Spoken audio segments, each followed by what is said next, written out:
Hello friend, आज आम बुलवा जाऊँ फुलझरण।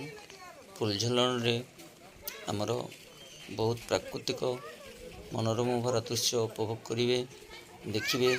बहुत सुंदर सुंदर प्रतिमूर्ति मान गढ़ाई, हाथी तार केमती आमर हरिण सुंदर तापरी शिशु उद्यान देखा जाउची। एमती बहुत किछि अछि।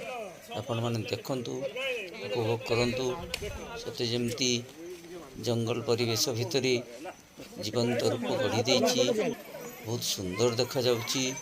आपण माने टिके देखि उपभोग करंतु।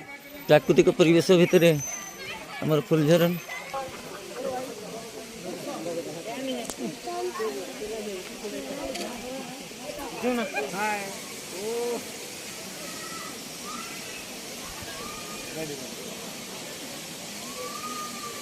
केते सुंदर मनोरम दृश्य। फुलझरण भी से समान जिनस आम जन रावण झर को जाइलु सम्मान महादेवंकर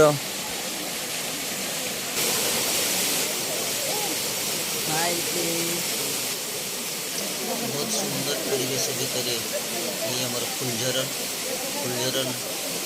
अपूर्व सौंदर्य भरा पहाड़ देशरू पानी झड़ी पड़ी।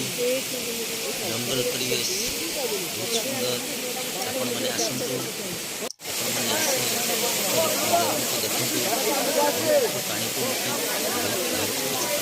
स्पर्श कर महादेव निर्माण कर महादेव मस्तक जमी गंगाधर भरी आगु पाउच नाला पाउच हो रास्ता तैयारी बहुत सुंदर देखा मैंने आसतु देखु।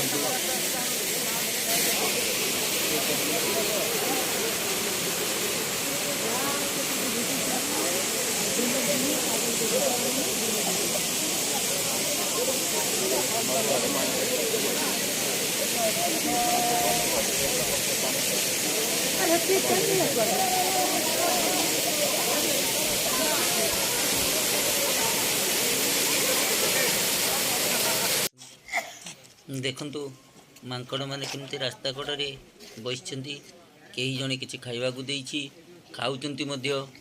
आमर गाड़ी मध्य एठी थुआइछि। गाड़ी रे हम आइथिलु। एटा कलाहांडी